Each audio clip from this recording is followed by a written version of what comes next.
E l'industria alimentare è alla continua ricerca di novità. In Veneto un'azienda sta sperimentando i fermenti lattici nella lievitazione del pane e lo fa con un laboratorio di Boston fondato da ricercatori dell'MIT.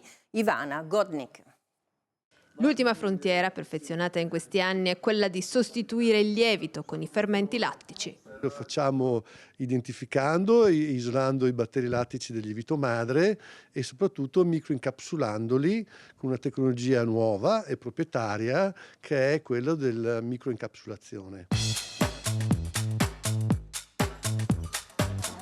Processo di ricerca sostenuti dai laboratori di Veneto Agricoltura, l'agenzia regionale che attiene nel Vicentino con il supporto di biologi e biotecnologi si occupa della biodiversità microbica tramite la selezione di migliaia di microrganismi isolati da diversi prodotti alimentari fermentati.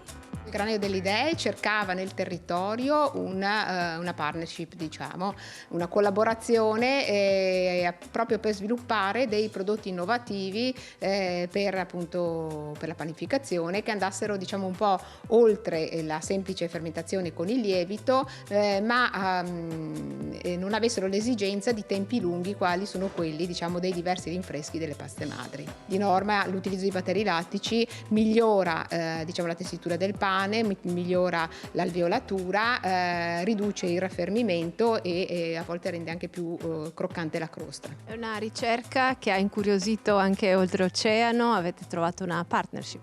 Sì, il nostro partner in questo momento qui si chiama Ginkgo Biowork, è una multinazionale molto importante di Boston che lavora nelle biotecnologie. Isoliamo i batteri lattici che ci interessano, li inviamo a loro che con una tecnologia particolare li fanno evolvere secondo le caratteristiche che desideriamo in maniera completamente naturale e poi di nuovo microincapsuliamo con la nostra tecnologia che va a finire nei nostri coadiuvanti, nei nostri semilavorati per fare questa fermentazione lattica in maniera completamente naturale e nuova. Perché un esperimento, ovvero un percorso nato da una situazione così piccola, se possiamo dire in provincia, no? Quasi, può interessare una realtà grande come il MIT?